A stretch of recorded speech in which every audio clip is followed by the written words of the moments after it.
Hello friends, मैं पारुल आप सभी का स्वागत करती हूं और आज का एपिसोड था विराट के नाम। जी हाँ, आज के एपिसोड में सिर्फ और सिर्फ विराट पे ही सारा फोकस रहा है। बाकी पर भी रहा है पर विराट पर ज़्यादा रहा है।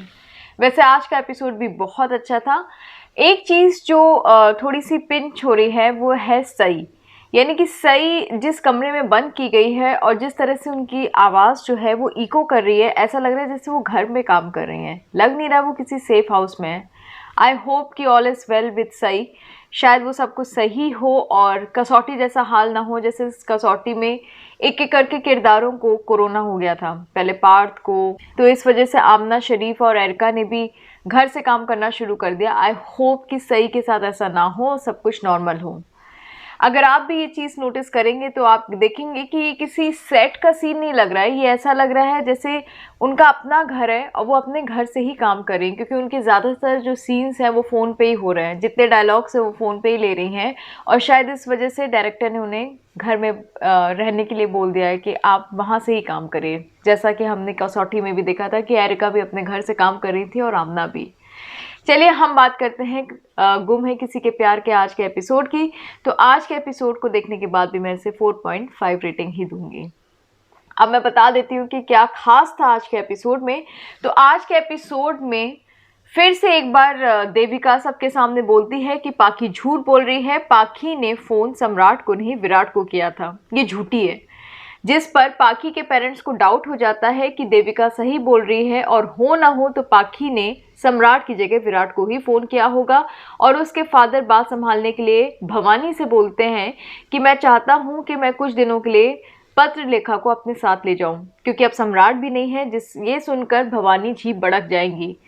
भवानी भड़क के बोलेंगी कि एक काम करिए, आप हम लोगों को भी अंतिम विदाई दे दीजिए, क्योंकि आपको तो ये लगता है कि सम्राट नहीं है तो घर में कोई भी नहीं है, हम लोग क्या मर गए हैं।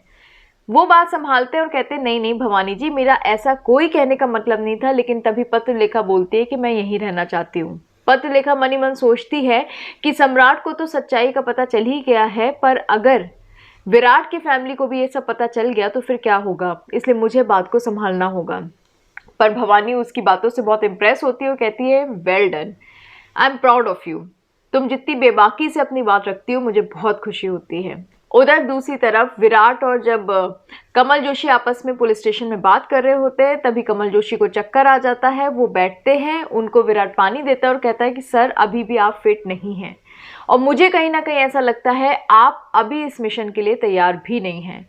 इसलिए मैं चाहता हूं कि आप इस मिशन के बारे में भूल जाइए और आप प्लीज़ घर जाके रेस्ट करिए। आपकी हेल्थ सबसे मायने रखती है। अगर आपको कुछ हो गया तो मैं खुद को कभी माफ़ नहीं कर पाऊंगा।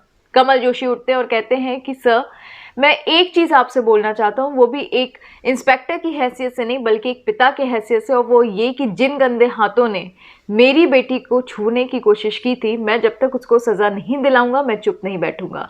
ठीक है, अगर आपको ऐसा लगता है कि मैं मिशन के लिए अभी भी फिट नहीं हुआ हूँ तो मैं प्लानिंग में तो घुस सकता हूँ ना। मैं गढ़चिरौली के चप्पे चप्पे से वाकिफ़ हूँ। कौन सी जगह कहाँ जाती है, कौन सी जगह का रास्ता कहाँ से खुलता है, मुझे सब कुछ पता है। अगर आप मुझे प्लानिंग में भी रख देंगे तो मेरे लिए बहुत बड़ी बात होगी। विराट इस पे एग्री कर जाता है। वो शाम को घर पहुंचता है, तभी उसे याद आता है कि पाखी का मॉर्निंग में कॉल आया था।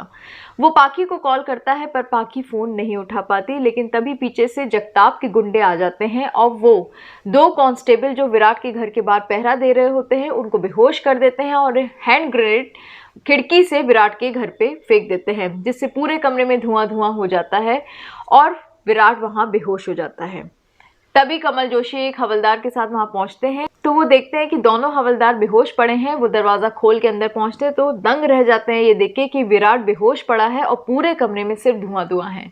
वो पानी के छींटे डालते हैं पर विराट को होश नहीं आता। वो दोनों विराट को उठा के वहां से ले जाते हैं। इधर पाखी बहुत परेशान होती है। अगले दिन सुबह से वो विराट को लगातार फोन करती है पर विराट फोन नहीं रिसीव करता तो पाखी चिढ़ जाती है। पाखी कहती है कि विराट क्या है, तुम इतना बिजी हो कि मेरा एक फोन नहीं उठा सकते। तभी पीछे से सनी आता है और सनी कहता है कि मैं यहाँ पर तुम्हें समझाने आया हूँ। तुम ये बात गांठ बांध लो कि विराट इस चीज को मान चुका है कि तुम दोनों का रिश्ता सिर्फ किस्मत से जुड़ा था और ये किस्मत ने ही तय किया कि तुम दोनों एक दूसरे के साथ नहीं मिल सकते। अब ये किस्मत ही तो है कि तुम चौहान खानदान की बहू जरूर बनी, लेकिन तुम पत्नी विराट की नहीं सम्राट की बनी। इसलिए मैं चाहता हूँ कि तुम विराट को भूल के अपनी जिंदगी में आगे बढ़ो, क्योंकि इन सब चक्करों में सम्राट का क्या दोष है, उसने क्या गलत किया। तभी पाखी कहती है कि मैं नहीं जानती क्या सही है क्या गलत है, पर मैं विराट को नहीं भूल सकती। तभी उसकी नजर पड़ती है दरवाजे की तरफ और वो देख लेती है कि करिश्मा चुपचाप सारी बातें सुन रही है। पाखी गुस्से में आती है और करिश्मा से कहती है कि अगर तुम्हें बातें सुनने का इतना ही शौक है तो अंदर आके सुन लिया करो, या छुप छुप के पीछे से क्यों सुनती हो। इसी के साथ एपिसोड का दी एंड हो जाएगा। मंडे के एपिसोड में आप देखेंगे कि करिश्मा के पेट में तो कोई बात पचती ही नहीं है। वो यही बातें जाकर बता देती है विराट की माँ को, जिसे सुन के विराट की माँ शॉक्ड हो जाएंगी। तो यानी स्टोरी इतने आगे इतनी फास्ट स्पीड से बढ़ रही है कि जहां राज को छुपाने में और राज पता चलने में महीनों लग जाते हैं, वहां एक एक दिन में एक एक इंसान को सारी चीजें पता चलती जा रही हैं। ये तो कोई सोच भी नहीं सकता था कि करिश्मा इतना गंदा खेल खेलेगी कि विराट की माँ को भी सच्चाई बता देगी, लेकिन ऐसा ही होता है। यानी आप मंडे के एपिसोड में ये देखेंगे कि करिश्मा बिना कुछ सोचे समझे विराट की माँ को सारी सच्चाई बता देगी। तो दोस्तों ये सब देखेंगे हम मंडे के एपिसोड में।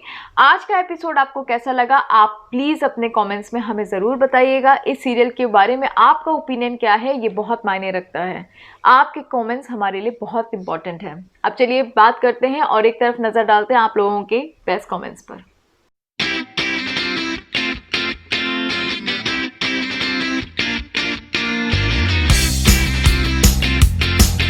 मंडे मिलते हैं नए रिव्यू के साथ, तब तक के लिए bye, take care, enjoy your weekend.